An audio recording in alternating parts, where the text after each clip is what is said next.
It's the most anticipated game in history, 13 years in the making, a reported budget north of $1 billion, and on November 19th, 2026, it finally arrives.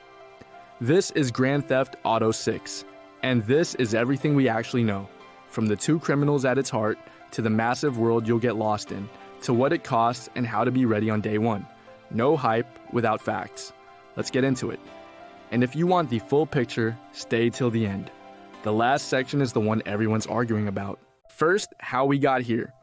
When Rockstar dropped the very first trailer, it didn't just break records, it obliterated them, reportedly becoming the most viewed non-music video ever in its first 24 hours, pulling tens of millions of views almost instantly.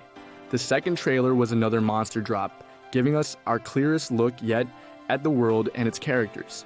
For a game with no gameplay footage shown, the sheer scale of attention tells you everything.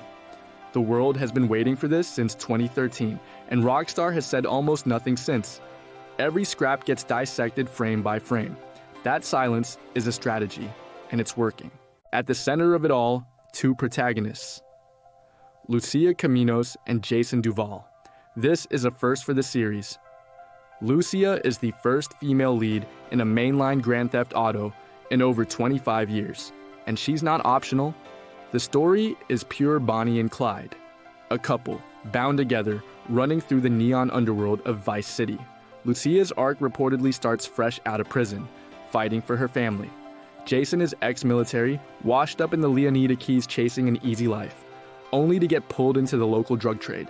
In solo play, you switch between them. Two perspectives on one downward spiral. It's the most character-driven setup the series has ever attempted, and it could redefine how these stories are told. Now, the world. Grand Theft Auto 6 isn't just a city, it's an entire state, Leonida, inspired by Florida, and it's built from 6 distinct regions. At the heart is Vice City itself, a neon-soaked reimagining of Miami, the most requested return in franchise history. South, you've got the Leonida Keys, sun-bleached islands and beaches. Inland lie the Grass Rivers, a swampy Everglades-style wetland. To the north, Mount Calaga National Park brings forests and elevation. Then there's Port Gellhorn, a gritty industrial hub, and Ambrosia, rounding out the map. 6 regions, one connected world. City, swamp, coast, and mountains, all seamless. This is the most varied map Rockstar has ever built. So how big is it really? Based on trailer analysis and reporting, Leonida is estimated at over 100 square miles. That's reportedly more than double the size of Grand Theft Auto 5's map. And that's before you count the interiors, the underwater areas, and the density Rockstar is known for. Because size means nothing without detail. And this is where the billion-dollar budget shows. Reports point to reactive crowds, dynamic weather, and a living economy. It's not about a bigger empty space, it's about a world that feels genuinely alive in every square mile. If the estimates hold, this will be the largest and most detailed open world Rockstar has ever shipped. Let's talk money, because this is the question everyone's asking. Grand Theft Auto 6 launches in 2 editions. The standard edition runs $79.99. The premium or ultimate edition comes in at $99.99, reportedly loaded with extra in-game bonuses. That's a $20 gap to decide on.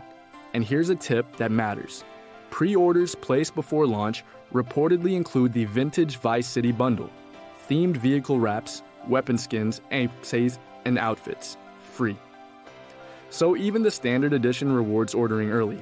Is the extra $20 for premium worth it? That depends on how much you'll live in this game, and if you're like most of us, the honest answer is you already know you'll be playing it for years. Mark the date. November 19th, 2026, on PlayStation 5 and Xbox Series X and S.